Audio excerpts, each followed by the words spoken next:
윤석열 대통령이 제2를 요구하며 국회로 돌려보낸 두 특검 법안이 모두 재의결 끝에 최종 폐기됐습니다.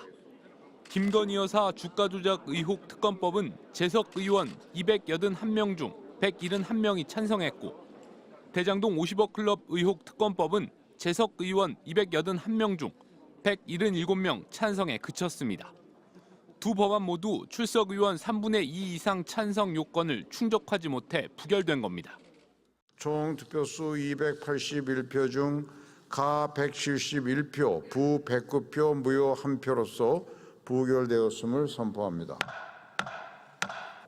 현실적으로 여당 의원들의 이탈표가 필요한 상황에서 야당은 표결 시점을 최대한 늦춰왔습니다. 국민의힘 공천 이후에 표결을 하면 탈락하는 현역 의원들이 찬성표를 던질 것으로 기대했던 겁니다. 하지만 강남과 대구, 경북 등 국민의힘 텃밭 지역 공천이 마무리되지 않은 상황에서 이미 현역 불패 흐름이 이어지고 있을 만큼 컷오프는 미미한 수준입니다. 지난해 12월 법안 첫 통과 때보다 재의결 찬성표가 적은 걸로 볼 때 공천 갈등이 심한 민주당에서 오히려 이탈표가 나온 거 아니냐는 해석이 나옵니다. 부결 직후 본회의장 앞에 모인 야당은 대통령 거부권은 독선과 독주의 또 다른 말이라며 윤석열 대통령은 역사상 가족 관련 특검을 거부한 대한민국 첫 번째 대통령이 됐다고 목소리를 높였습니다. 오늘 법안이 부결되었다고 해서 끝난 것이 아닙니다. 감출 수 있는 진실은 없습니다. 진실은 반드시 드러납니다. 그러면서 명품 가방 논란과 양평 고속도로 의혹 등을 묶어 김 여사 관련 특검 법안을 다시 발의하겠다고 선언했습니다. 폐기된 두 법안이 총선용 악법이라며 부결을 당론으로 내세웠던 국민의힘은 2월 국회 마지막 본회의에서 표결을 통해 정리를 한 것이 만시지탄이지만 다행이라는 입장을 밝혔습니다. MBC 뉴스 신재용입니다. 어젯밤 긴급 소집된 임시국무회의가 오늘 오전 총리 주재로 열렸습니다.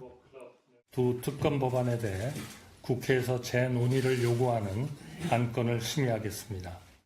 김건희 여사의 주가 조작 의혹 특검법과 대장동 50억 클럽 의혹 특검법, 두 법안의 재의결을 요구하는 안건은 심의부터 의결까지 10분 만에 처리됐고 윤석열 대통령은 30분 뒤 재가했습니다. 대통령실은 총선용 악법이란 입장을 거듭 강조하며 이번 거부권 행사는 헌법상 의무라고 밝혔습니다. 대통령은 헌법과 법치주의의 수호자로서 이러한 원칙에 반하는 특검 법안에 대해서는 제의 요구를 해야 할 의무가 있습니다. 50억 클럽 특검은 이재명 민주당 대표의 방탄 목적이고 김 여사 관련 특검을 도이치모터스 특검이라 부르며 이중 수사 우려가 크다고 했습니다.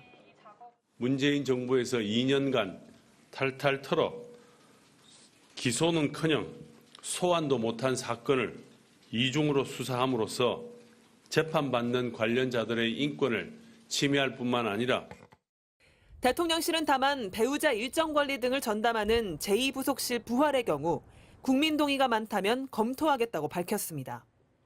야 4당은 즉각 규탄 대회를 열어 총공세에 나섰습니다. 윤석열 정권의 김건희 방탄 국민이 거부한다. 역대 어느 대통령도 본인과 본인의 가족들을 위한 특별검사 그리고 검찰의 수사를 거부한 사람은 단 한 명도 없었습니다. 또 대통령 배우자가 명품 가방을 받았는데 검찰과 경찰은 요지부동이라 꼬집으며 총선용 법안이라는 비판에도 지난해 4월 처리될 법안을 정부 여당이 회피한 결과라고 일축했습니다. MBC 뉴스 조희원입니다. 사교육 카르텔, R&D 카르텔, 수해 복구에도 이권 카르텔을 언급하며 반카르텔 정부를 내세웠던 윤석열 대통령. 이권 카르텔, 부패 카르텔에 대한 보조금을 전부 폐지하고 갈라치기와 이념 몰아치기라는 평가를 받던 국정기조는 지난해 10월 재보궐 참패 이후 변화를 예고하는 듯했습니다. 국민은 늘 무조건 옳다. 어떠한 비판에도 변명을 해서는 안 된다. 우리가 민생 현장으로 더 들어가서 챙겨야 한다고 당부했습니다. 대통령의 새해 약속도 국민의 목소리를 놓치지 않고 듣겠다는 것이었습니다. 국민들께 더 가까이 다가가야 합니다. 작은 목소리도 놓치지 않고 진심을 다해 해결에 힘써주기 바랍니다. 새해 여러 언론의 여론조사에서 김건희 여사 특검법에 대한 대통령의 거부권 행사에는 60% 이상의 국민이 반대했습니다. 국민은 늘 옳은 판단을 해온 게 저희의 경험입니다. 국민의 눈높이에 맞는 그런 결정을 해주셨으면 합니다. 오늘 임시로 개최한 국무회의 안건은 김건희 여사의 특검법안 관련 하나뿐이었습니다. 민생 현장에 있어야 했던 각 부처 장관들은 새해 첫 업무일에는 세종에 모여서 김 여사 특검법안이 넘어오기를 기다렸고 오늘은 서울에 총동원됐습니다. MBC 뉴스 이용주입니다.